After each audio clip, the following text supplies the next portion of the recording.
This is the Samsung Galaxy Z Fold 7, Samsung's newest and most expensive flagship, with a starting price of $2,000. I tested it extensively, not just as a smartphone but also as a tablet, and connected it to a monitor as a desktop computer. At the same time, I took tons of photos, compared it to the Galaxy S25 Ultra and the Flip 7, and also edited 4K videos in LumaFusion. The Fold 7 is very versatile, but also very expensive.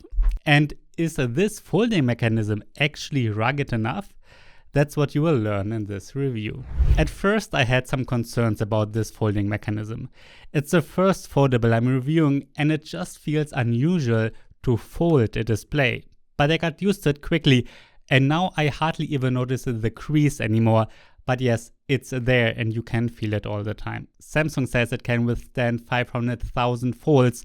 On YouTube, someone folded it 200,000 times in 8 hours, and it survived that. The Fold 7 weighs 215 grams and is only 4.2 millimeters thin when unfolded. So really thin, and it feels very premium and expensive. The frame is made of aluminum, the front display and back are Gorilla Glass, and overall the build quality is excellent. There's a USB-C 3.2 port and a dual SIM slot. You can connect external monitors through the USB port. The power button houses a fast and reliable fingerprint scanner. Now to the large unfolded 8-inch display, which is almost as big as an iPad mini. It has a resolution of 2184 by 1968 pixels, supports 120Hz and gets up to 2600 nits bright.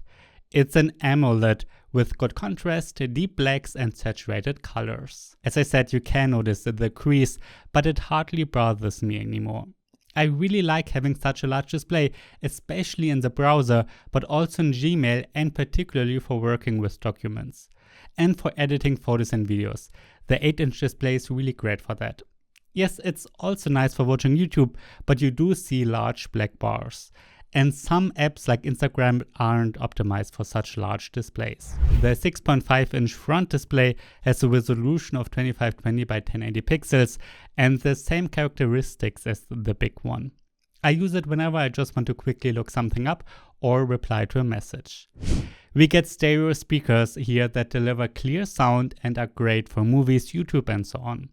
In direct comparison, however, the S25 Ultra is slightly louder and has a bit better bass. The Galaxy Z Fold 7 comes with the best internal hardware, but the actual performance is not top class. It has a Snapdragon 8 Elite for Galaxy with 12GB or 16GB of RAM and 256GB to 1TB of UFS 4.0 storage. That should actually make its performance equal to the S25 Ultra. But in Geekbench 6, both the CPU and GPU performance are a bit weaker than the S25 Ultra.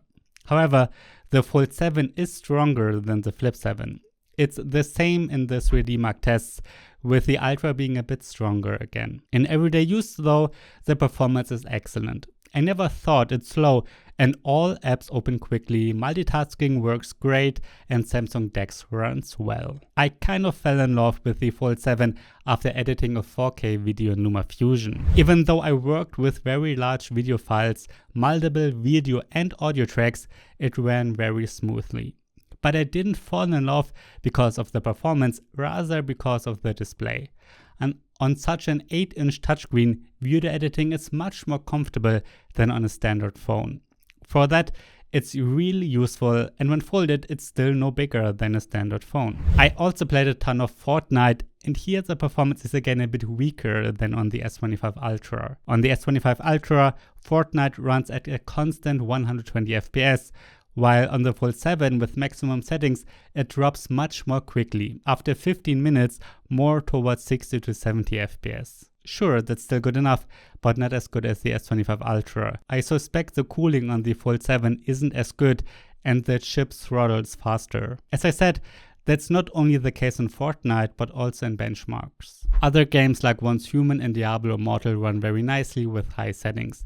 And obviously you can play all games on the Fold 7, just not always with top performance.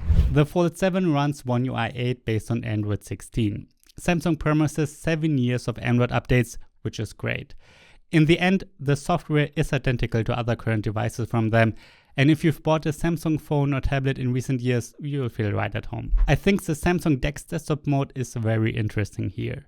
I usually use it on tablets only. Sure, unfolded it's a mini tablet, but you can only use DeX with an external monitor. For a couple of days, I replaced my laptop and desktop with the Fold 7 and connected an external monitor, mouse and keyboard. Often that works well, and you can definitely do regular office work with it. But it's not perfect. Chrome often displays the large mobile versions of websites even when you click on the desktop version.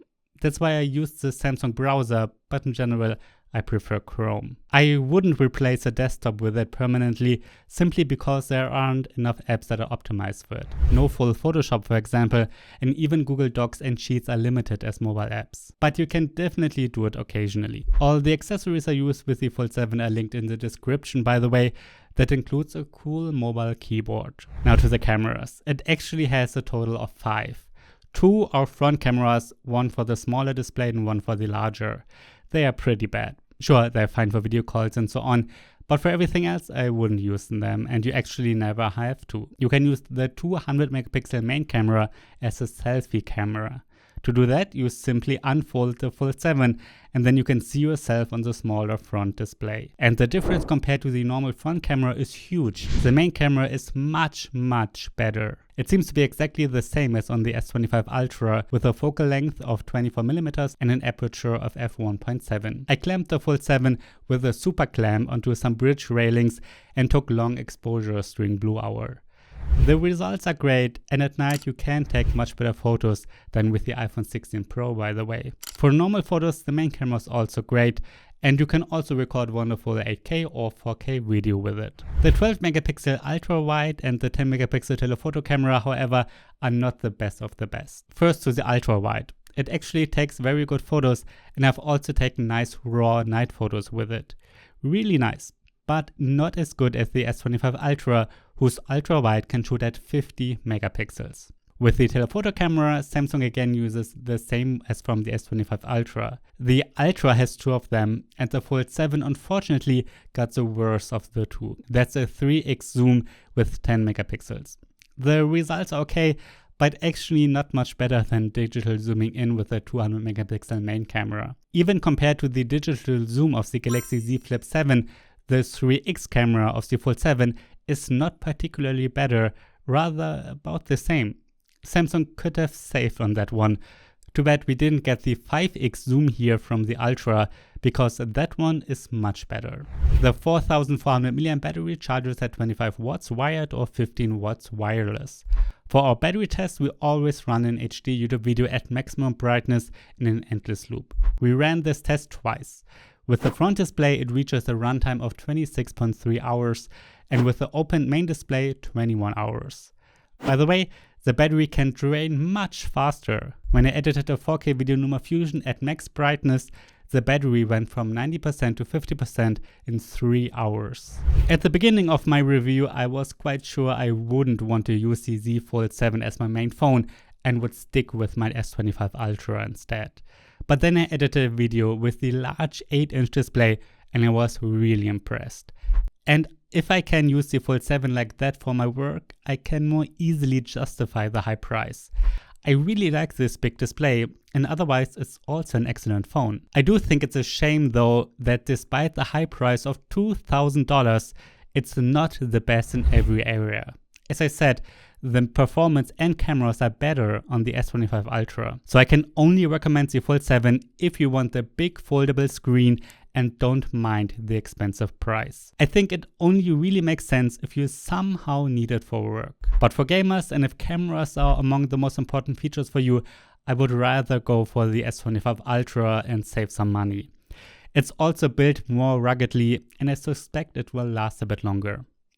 Next, I highly recommend our comparison between a used flagship and a new budget phone, also from Samsung, and you will see that you can save a lot of money here.